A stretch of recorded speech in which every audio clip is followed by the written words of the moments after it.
रखते हैं डॉक्टर अनुराग मेहरोत्रा जी। देश के जाने माने कार्डियोलॉजिस्ट हैं आप। बहुत बहुत स्वागत है डॉक्टर मेहरोत्रा आपका भी हमारे शो पे। दिक्कत क्या है भारत में कि डिनायल मोड में हम रहते हैं, और खासतौर से पेरेंट। अब अगर हम 19 साल के बच्चे के लिए कहेंगे कि साहब आप प्लीज एक बार प्रिवेंटिव चेकअप के लिए आप कोलेस्ट्रॉल लिपिड प्रोफाइल करवा दीजिए बच्चे का, अरे हमारा बच्चा अभी तो 19 साल का है, मेडिकल लेबल क्यों लगाना उस पे। एक तरह की भ्रांति है कि बच्चे पर पेशेंट का लेबल लग जाएगा, नंबर 1। दूसरा, क्यों कराएं साहब, हम कोई सिम्टम्स तो है नहीं बच्चे में। लोग सोचते हैं कि टेस्ट तभी करवाना चाहिए जब कोई समस्या दिखे। और तीसरा, फिर बच्चे की बारी, दो बार तो डिनायल आपको माँ बाप से और फैमिली से आ जाएगा। और तीसरा, जब आप बच्चे से पूछें तो वो भी कहेगा कि साहब ये जो यूथ इनविंसिबिलिटी जो बायस होता है कि साहब मैं तो जवान हूं, मुझे क्या होगा, ये तो 40-50 साल की उम्र की बीमारी है। तो ऐसी मानसिकता में अर्ली स्क्रीनिंग भारत में कितना चुनौतीपूर्ण आपको लगता है डॉक्टर मेहरोत्रा?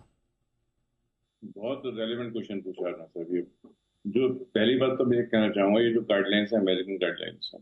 दूसरा, अमेरिका और इंडिया में अभी डिस्कस भी काफी हो रहा था कि अगर यहाँ होती है इंडिया में, और जो बाकी हमारे लाइफस्टाइल चेंजेस आ रहे हैं तब ना।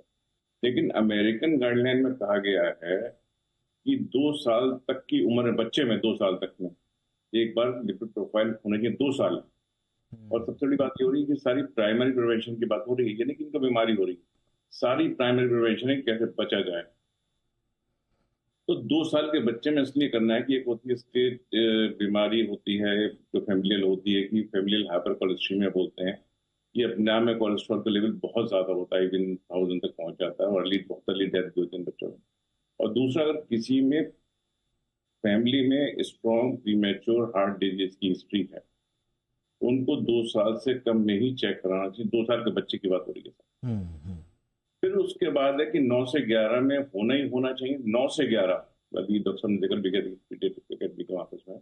उसके पीछे रीजन ये है कि अगर मान लीजिए सब कुछ ठीक है, लेकिन जस्ट टू डिटेक्ट कि फैमिलियल हाइपर कोलेस्ट्रेमिया इस तरह की कोई कंडीशन तो नहीं है जिससे कि बीमारी जल्दी होती है, उसको डिटेक्ट करने के लिए। उसके बाद 19 साल पे आती है बात कि 19 से 21 में होना चाहिए। अब वो क्यों होना चाहिए, उसका अवश्य कारण बात हो भी रही है कि जितनी जल्दी और जितना बेटर तरीके से आप लिपिड को कंट्रोल कर पाते हैं, उसमें बात के कॉम्प्लिकेशन कम हो जाए। ये सारी बातें प्राइमरी प्रिवेंशन के, बार बार बोल रहा हूँ, that the most important thing is the underlying thing, कि जैसे कोई बीमारी नहीं है उसमें उसको कैसे बचना, उसके लिए है। उनके लिए जो लेवल बनाए गए हैं इस समय जो कोलेस्ट्रॉल के, वो चेंज हो गए। जिनको बीमारी नहीं है लेकिन हाई रिस्क में भी हैं, वो अगर तो लेस देन 55, जिनको हार्ट की बीमारी हो गई ऑलरेडी, उसके बराबर लाना। तो दिस इज वेरी इंपॉर्टेंट। और बाकी जो रेजिडुअल रिस्क होता है जो उसमें बात आई है, कोलेस्ट्रॉल देखने के अलावा भी जो और बात कोई होती है, कुछ पेशेंट ग्रुप्स होते हैं जी, जैसे इनको मान लिए HIV है, डायबिटीज, इस तरह की चीजें हैं, उनमें एडिशनल टेस्ट जैसे कैल्शियम स्कोरिंग की बात हो रही है, स्ट्रॉन्ग फैमिली हिस्ट्री है, होना जरूरी है। उसके 40 के बाद में और फीमेल में 45 के बाद FOB FOA का होना जरूरी है। FOA एक बार की हो जाता है कि उसको है तो होने के चांसेस ज्यादा। अब बात है हमें क्यों, हमारे साथ इंडिया में क्या होना चाहिए। इंडिया में और स्ट्रॉन्ग होना चाहिए इस चीज को। हम देख रहे हैं कि हमारे किस वातावरण में हम जी रहे हैं। अभी जो नेशनल इकोनॉमिक सर्वे आया था बजट से पहले, तो दे हैव फ्लैग्ड इट कि इंडिया में more than 60% of deaths are because of this lifestyle diseases.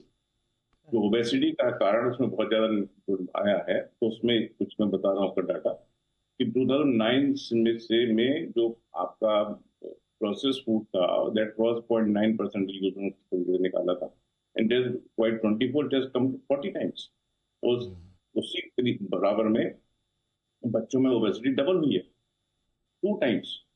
हम इस जो प्रोसेस फूड खा रहे हैं उसमें डाटा में दे रखा था, it is more than 11 lakh crore of processed food which we are eating out of home, out of house। जो खाना हम खा रहे हैं, more than 5.6 lakh crore। ये 24 से 25 का डाटा भी आज करेंगे। स्नैकिंग हम 50,000 करोड़ से ज्यादा की करते हैं। तो हम जिस उसमें वातावरण में रह रहे हैं, एब्सोल्युटली, ये आपने डेटा बताया है कि हमारे लिए ये एक और ज्यादा क्यों इंपॉर्टेंट हो जाता है। और वैसे भी कहा जाता है कि वेस्टर्न स्नैक्स के हम वैसे भी डंपिंग ग्राउंड बन चुके हैं।